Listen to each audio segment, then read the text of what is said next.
we'll see oftentimes when we operate the stores of our partners is that you'll see crazy stats on those web stores. Like you'll see 80% purchase rate between visit and purchase. You'll see like 60, 70% repeat purchase rate. You'll see crazy amount of average transaction, crazy amount of return purchase. It's a big game, the numbers, because that's the most like high intent players that you're sending them to begin with. But a store well designed, you should increase your level of expectancy, and you should increase like your scrutiny on your web store, because you want to see like knock it out of the park metrics on that store. As most of you know, iPhone launches in June 2007. App Store launches a year later in 2008. IAP purchases roll out a year later in 2009. Subscriptions launch in 2011. During that period, in-app advertising rolls out, which is a major monetization mechanic that evolved during that period of time. Android follows a very, very similar timeline. The biggest tumult in the App Store, and from my perspective recently, is in 2021, Apple rolls out app tracking transparency. This deeply degraded the efficiency of digital marketing, which affected us in the games marketing industry quite a bit, and kind of further severed the connection between publishers and their consumers. Yeah, I love the word you used, turmoil. There's a lot going on in the industry. There's a lot changing. We're shifting, many of which we don't know how will play out yet. There's like new rulings and new regulations coming out like every single week. This last week, it was like one from Japan, the week before it from the UK. So everything is still like shifting and hasn't like settled into place. So a lot is still moving and changing. And in all of that chaos, game publishers need to work and operate their day-to-day. It's a very interesting couple of years for the mobile gaming industry. All right, so if you're a player, if you don't know what web stores are, we've been seeing them more and more across like the world's biggest games. Over 65% of the world's top grossing games already have a web store. So how would a web store feel like as a player? You would basically hear from your favorite game that aside from all the options to buy stuff in the in-game store, in the in-app store, there's also maybe a VIP closed club web store only available for certain people. And that one has much more favorable offers for you as a valued player. And then you would gravitate towards that store. It's going to feel at home. It's going to be in the domain of the game that you trust. It's going to look like the game that you trust. And you're going to see the same offers and currency that you see in game, but probably a better offer. And ideally, over time, you will adopt this web store as your habit, and you'll find yourself buy and purchase more and more in the web store. And immediately as you purchase, you go back to the game, then whatever you bought, like the currency or the in-game items, they're waiting for you. And we see this more and more. But even way before the epic Apple legal saga, there have been many mobile publishers that have been selling directly to players on their own. It's mostly around those games that had a version of their game not only on mobile, but also like on desktop or web or browser game. So studios like Playtika and Plarium have been doing this for years very well, very profitably. So the way that these studios have done it then, and the way that it's also supported and allowed and fully available today, is for these studios to have direct communications channels with their player base and with their community. So that could be in like immediate message channels like Facebook Messenger or WhatsApp groups or Discord groups, or you can gather email newsletters. Some studios gather players' mobile phones and send them SMS offers and unique propositions. And there are many ways to do it, but it all boils down to talking to your players directly. If you're a mobile game developer now today and you don't talk to your players directly, there's no channel where you can communicate to your players other than the platform one, say like push messages, then it might need time to start thinking about how to build those channels and to invest in the future where you should reach out and talk directly to your players, because we see the importance of this even today, and it's probably going to even grow in importance as we go into the next couple of years. So that totally makes sense. The really critical insight there is that you basically need to own the relationship with the consumer. So as I've mentioned several times, iOS and Android take a 30% cut on IAPs. It's a little different in some regions with subscriptions. There's like a lot of nuance there, but in general, it's a 30% fee. How do your economics compare to that? And are you differentiated from the other web stores that are your competitors in that regard? So, like the crux of the problem is that 30% cut that you get on every transaction on the platforms. A typical web stores like ours or competitors will usually cost or like would require a commission of somewhere along the lines of say 5%, 6%, 4% in that vicinity. Upshare specifically, we work out tier-based pricing, and we mainly work with very large publishers. So we handcraft deals per need and per volume, but largely speaking, we're around the 5% marker for the commission that we charge. So the unit economics behaves very differently than the one that you have on your in-game store. And that's one of the reasons where we find that as we work with these like very big publishers, that a key component to making sure that your web store does well is that you need to take some of that newly found margin for transactions happening on the web store, up to 25% better margins. And you need to roll some of that or even like up to half of that to the player. The player needs to feel that there's a reason to keep coming back to the store. There needs to be better deals there. So without like risking degrading the value of your in-game currency or like breaking your economy, you should be as aggressive as you can to offer really appealing welcome offers and return visit offers and return purchase offers on the web store that are exclusive to the web store. We have a specific way where we guide and help consult our partners to do this. It's not by reducing the price, it's actually by maintaining the price tiers, but giving players more currency, more value on the same price tier on the web store. We see that as a very effective go-to-market tool as our partners roll out their stores to their communities. Can you give some concrete examples of games that have really managed to leverage the web store to drive really differentiated business model, and talk to as specifically as you can about how those games are really making their gamers into the champions? Kind of depends on the game genre and the game category. We see different things on different categories with partners. I'm surprising no one when like we're saying that many mobile games in a freemium model have a very low percentage of the users account for a very high percentage of their revenue. And even within the paying users, there's another like double, triple Pareto effect of like maybe, I don't know, like 1% of your players account for probably like 50, 60% of your revenue. That's like a general mobile gaming thing. But even there, there's some variety. So like in the casual category, you'll see like maybe a bigger spread. And you do want to have a big number of players being exposed to your web stores to drive that effectively. And maybe in other categories like social casino or other maybe hardcore, then you'll see like this really power users who on average have like average transaction of 10x, 20x compared to the average purchasers. So it really depends on the category. What we do find is that you know your economics well, you know your player base. If you're a big studio, you have an in-house like monetization team, and they know this inside out. The best thing to think about web stores is to use the same models and hypotheses that you have on your in-app purchase and player segments and behavior and translate that. So if you have VIP client managers in-house, it's because your VIP clients really matter and you're probably having direct communication with them as well. If that's the case, if that's your genre, then yeah, it might make sense to even brand your web store as this like exclusive scarcity effect type of thing that only certain players are eligible to even be exposed to these offers. And there are many ways to do it and do it effectively. There's like this famous cases of like Playtika when they rolled out their like premium store. They did it like a crazy high fashion in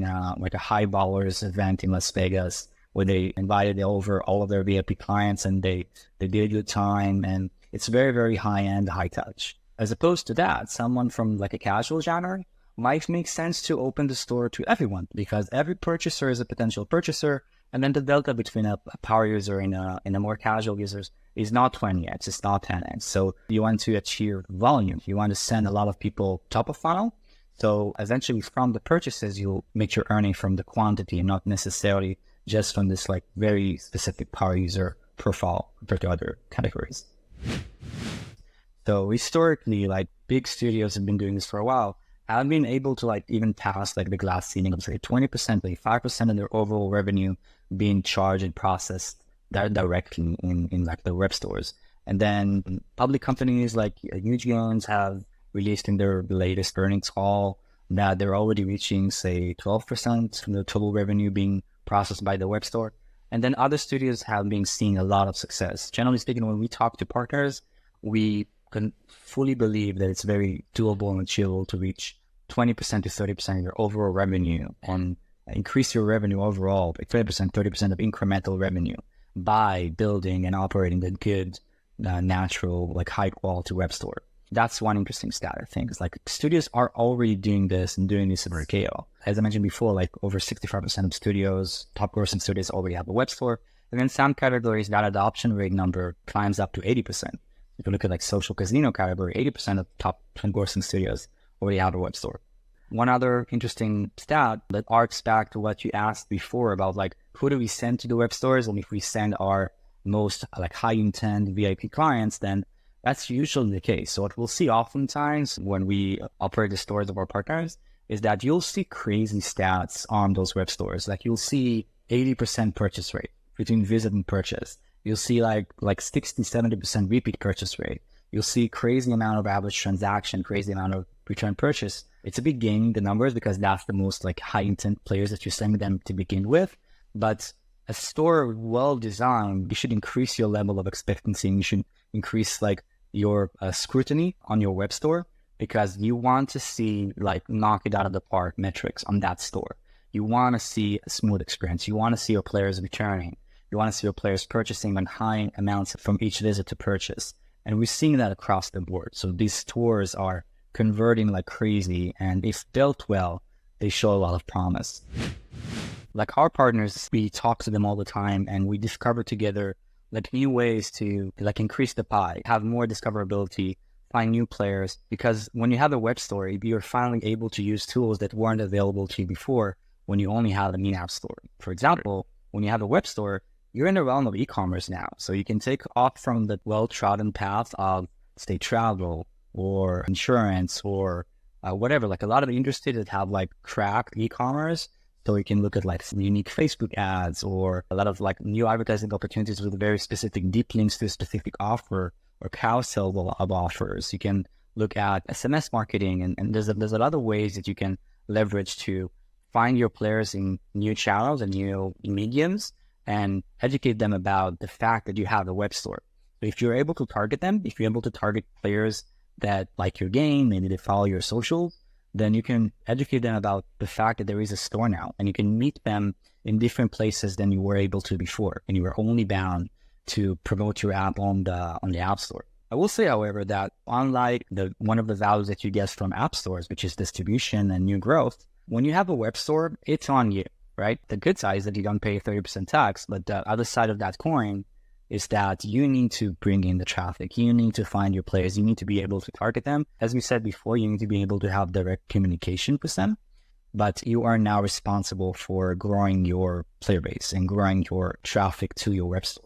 Yeah, that makes a ton of sense. And I personally, at least, like to complain about Apple and Google and how presumptive a 30% fee is. That being said, a ton of people have figured out how to game the organic systems that Apple and Google provide and are able to generate a lot of relatively low-cost incremental users. That would be much, much harder to do in the case of driving net new traffic themselves to the store. I think a good analogy for publishers to look at web stores is like brick and mortar stores, like retail. Look at like creating an e-commerce website for this store. It does not replace the brick and mortar. It's not supposed to replace it. There's no like winner, right? It's not about defeating the other. We don't like here at Upcharge, like we don't hate Apple. We don't think that they're there and they're evil. We think it like they build a great platform and your app is going to have a lot of in-app purchases forever. It's not that you're going to completely transition your purchasing away from your app into a web store. Those two will coexist, and players, when they have more options, we think that the overall pie is going to increase. Like when players have more options, they find more comfortable to purchase maybe more often. So we do think that like in whatever feature they end up landing on, it's going to be a future when you operate two stores. Just like the example I gave before, a retailer has their stores, their brick and mortar stores, and they have the e-commerce website. They don't like offset one another. The one is not trying to beat the other or diminish the other. Having said that, I do think that one big change that we'll see from all of this like turmoil and all of this like legal issues is we're going to see more options that publishers will have to opt in for different payment methods in their in-app. So be that you could have an official iOS app that accepts payments on an alternative payment provider. For example, one of the services that we offer Unity SDK to accept payments in-app. And you're going to see more of that. Moreover, you're going to see alternative app stores, not just the official platform ones, but we already know Epic is working on one. I think Tencent has said that maybe it's working on one. There are more players in the market that will offer competing app stores, and publishers will have more options to choose from. I think a good analogy to where this might land is like the PC market. Like back way then, like say 10 years ago, it has one monopoly, which was Steam. And then when Epic entered the market, it completely broke and disrupted the commissions. Instead of like the 30% Steam was charging at the time, it was much lower. I think it was like 18, they entered the market. And that just like shifted things around, and exclusivity went out the window.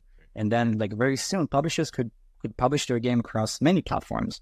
And I think that's a good place to land on, both for Apple and Google. I think that like I'm seeing a lot of like fight back from Apple and Google today. I think that like that maybe that's the optimist in me. But I think like eventually they'll realize that this is overall good for the health of the ecosystem. So when publishers have more options and players have more options, the entire tide rises. So we're going to see, I think they're going to see, there's probably going to be like some leniency from Apple and Google to allow alternative payment methods. And it's going to be because like regulations and legal have twisted their arm. I mean, that's how they're going to get there. But eventually when they do get there, I do think they're going to see an overall improvement and increase, because it's just going to be more value, more transactions, more options. And I think it overall is going to be beneficial for the entire community and ecosystem. If you're a publisher out there, there's so many options today. There are vendors and there are ways to do this in-house completely. There are PSPs where you just take the payment process in part. You can build a store on your own if you really want to like handcraft it and have control of all the pixels. And there are vendors who can help you, partners who can help you build a store like Upcharge. There are many ways to get started. It's not like all or nothing. You can just like get started, tap your foot in the water. And I think it would be wise to just like get into the space and try for yourself. Like I said before, if you're not having direct communication with your players, you should seriously consider start working and investing on those channels, because they're going to increase in the importance that they offer as we move on into like how this all unfolds. The earlier you start, the better. We are talking about loyalty. We are talking about like long-term relationships with your players. So the earlier we start, the better.